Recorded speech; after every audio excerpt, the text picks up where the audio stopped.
In West Virginia, one of the County Commission's main jobs is to create and manage the county's budget. Much like household budgets, counties have to pay certain expenses before they can allocate money for extra things. The first thing that we do when we start setting the budget is figure out our revenue. You never start your expenditures without finding out how much money you have coming in. It seems like, just like the federal government, a lot of times budgets are built from what they had last year and they ask for more. However, if we find that they don't use it, then we don't reapply that in that line item. With household budgets, people rely on their paychecks to determine their spending ability. With counties, they rely on tax revenues instead. Most of this money comes from property tax collections. In West Virginia, counties only receive a fraction of this money, or about 27 cents for every dollar collected. Most of the tax money is used to fund the schools. Well, I think as a county commissioner, our primary responsibility is the budgetary matters for the county. Having a good grasp of revenues that we will generate over the coming year and providing budgets for the individual constitutional offices of the county, as well as discretionary funds that we might spend for other projects or ongoing efforts. And those could be anything from pools to community buildings, to parks, to industrial parks.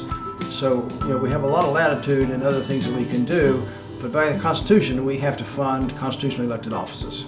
After funding the courthouse and the other elected officials, another big budget item for most counties is funding West Virginia's regional jails. When people get sent to jail, they still have to be clothed, fed, provided with shelter, and have access to medical attention if they need it. This is not free. Every month, West Virginia's counties must pay a certain amount per inmate per day. This quickly adds up. Whether the county has a large budget or a very small one, county commissioners are faced with difficult choices every year when they create the county's budget. Will they have the money to pay for raises for the county's employees? Or if their budget has been reduced, what services will they be forced to cut?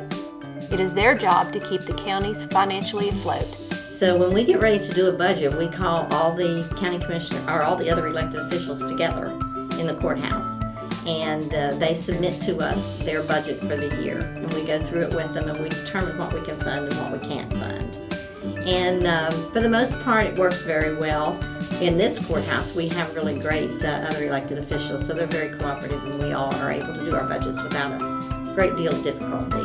Well, right off the top of our budget, almost 70% of it goes to the Board of Education to fund the school system. So then we operate with what's left. And since we're required to give money to the library and we're required to give money to the park board by law, that takes away another $2 million right there.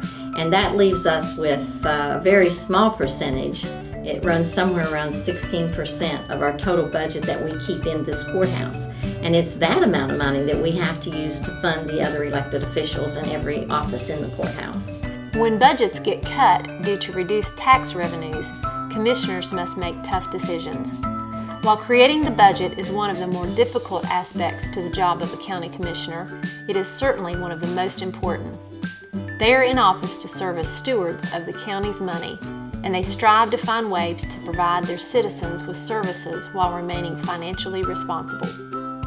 The next time you pass your county courthouse, please think of your county commissioners and all they do to make your county a better place for everyone.